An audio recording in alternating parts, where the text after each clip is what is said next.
की। आज हम सबका, बुंदेलखंड वासियों का और हमारा पूरा परिवार और हमारी सभी बेटियां, 251 जोड़े यहाँ विराजमान हैं, हमारे दामाद, इन बेटियों का सौभाग्य जागा है। और सौभाग्य में इन बेटियों का भाग्य इतना अद्भुत है कि देश की प्रथम नागरिक महामहिम राष्ट्रपति महोदया अपने पावन तीर्थ बागेश्वर धाम पर पधारी हुई है। पूरे बुंदेलखंड की तरफ से, बागेश्वर परिवार की तरफ से हम सब जोरदार ताली बजा करके खूब खूब स्वागत करें। जय श्री राम।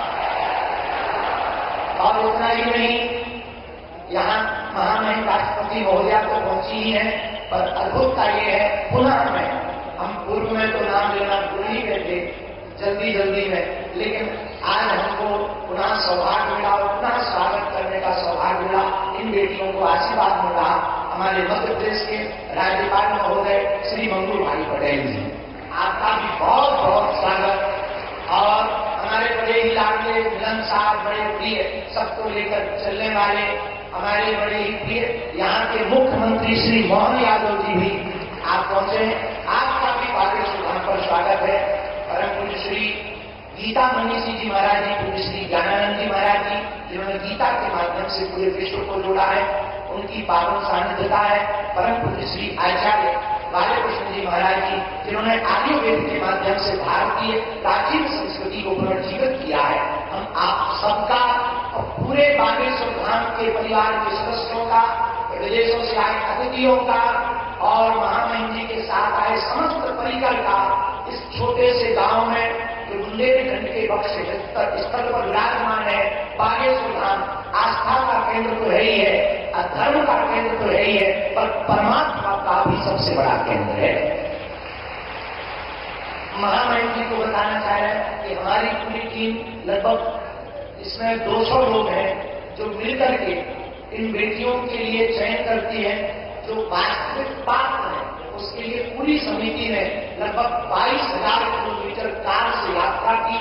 निराश्रित, मातृत्वहीन बेटियों को प्राथमिकता दी और अनवरत 6 वर्ष से ये कार्य चल रहा। और इसके पीछे कारण इतना ही है, जो हमने अपनी बहन के विवाह में दुख भोगा, जो झेला, जिस दिन बहन का विवाह था और हमारी स्थिति विचित्र थी, तो जब हमारे पास उतनी संपन्नता नहीं थी तो ये हम वहां भटक रहे थे, किसी से उधार मांग रहे थे, जब हमें बहुत कुछ मिल नहीं पाया, जैसे तैसे करके हमने बहन का विवाह किया।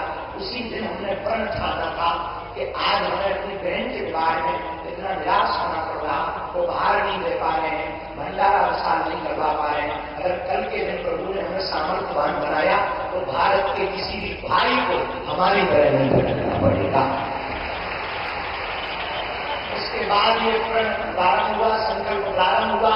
और आज वो बेटियां यहाँ से, जिनको 1 महीने पहले तक हमारा परिचय नहीं रहता, और जब ये यहाँ से जाती हैं, मुस्कुराती हुई जाती हैं, आशीष लेकर के जाती हैं, तब मन प्रसन्न होता है। और हम पूरे देश को इस महाशिवरात्रि के उत्सव से एक ही निवेदन करना चाहेंगे, भारत के मंदिरों की दान पेटियों को अगर गरीबों की बेटियों के लिए खोल दिया जाएगा तो भारत विश्व गुरु बनते देख नहीं है।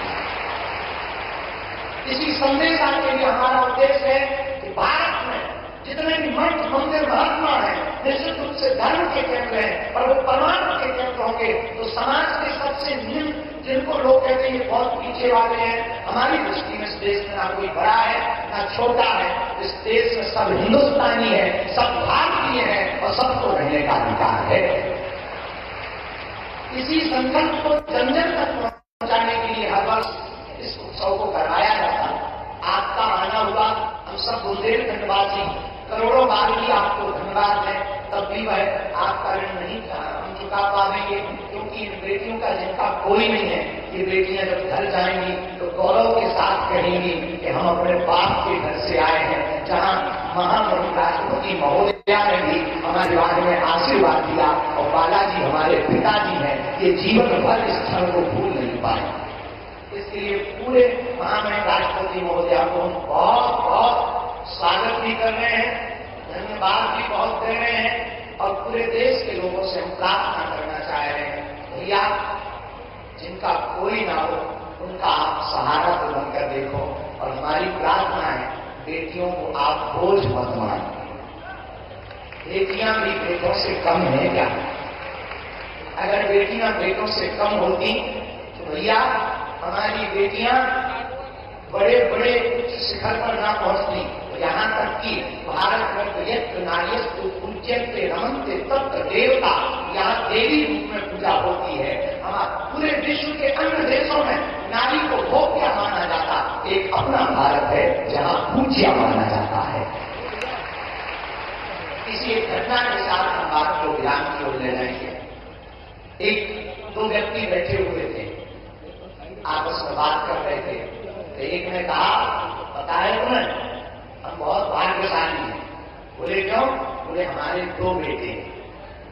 तो दूसरे ने कहा, हम तुमसे ज्यादा भाग्यशाली हैं, हमारे घर 3 बेटियां हैं। और सामने वाले ने कहा कि नहीं, जब मुखाग्नि दी जाती है तब बेटे ही काम आते हैं, बेटियां काम नहीं आती हैं। तब तक एक छोटी सी बच्ची पीछे खड़ी हुई थी उस व्यक्ति की। उसने कहा, अंकल अंकल, बेटियां भिखारियों के घर पैदा नहीं होती हैं, बड़े जिगरे वाले के घर पैदा होती हैं। जिनका बड़ा दिल होता है तो वो बाप इतने बड़े दिल का होगा जो 20 साल तक बेटी को पालता है, पोसता है और बड़े हर्ष के साथ बेटियों का कन्यादान कर देता है। हमारा भारत अद्भुत है। इस भारत में बहुत से ऐसे लोग हैं जो निराश्रित हैं, बहुत विचित्र विचित्र परिस्थितियों में जीवन जी रहे हैं। पूरे विश्व के लोगों को और भारत के मंदिरों के आचार्यों को हम हाथ जोड़ करके करबद्ध प्रार्थना करना चाह रहे हैं। इसी संदेशा के लिए यह कार्यक्रम किया जाता है कि हमें प्रत्येक व्यक्ति को ये संकल्पबद्ध होकर के हाथ जाना है कि मंदिरों की दान पेटियों की राशि को गरीबों की बेटियों में लगाना है। पुनः साधु समाज जो बेटियां आज हमारे अंदर की 3 बेटियों की आज विदाई के भावुक बहुत है। हम बहुत ज्यादा बोल नहीं पाते इन बेटियों को देख करके, तो हम ज्यादा कुछ न कहते कि महामहिम राष्ट्रपति महोदया का, आए हुए संत जनों का, माननीय मुख्यमंत्री जी का, राज्यपाल महोदय का, हम बहुत यहाँ के क्षेत्रीय सांसद हमारे भैया श्री डी शर्मा जी का, आप सबका हम अपना बहुत साधुवाद कर रहे हैं कि इन बेटियों के उत्सव में आप पधारे हैं। और इन बेटियों को भी हम कह रहे, बेटियों जब घर जाना मुस्कुराते हुए कहना, हमारे ब्याह में महामहिम राष्ट्रपति महोदया भी आई थी। इसी गौरवपूर्ण क्षण के साथ पूरे बागेश्वर धाम परिवार के जन हम सब बहुत जोरदार ताली बजा करके सबका स्वागत करते हैं, सबका स्वागत करके सबको धन्यवाद देते हैं। जय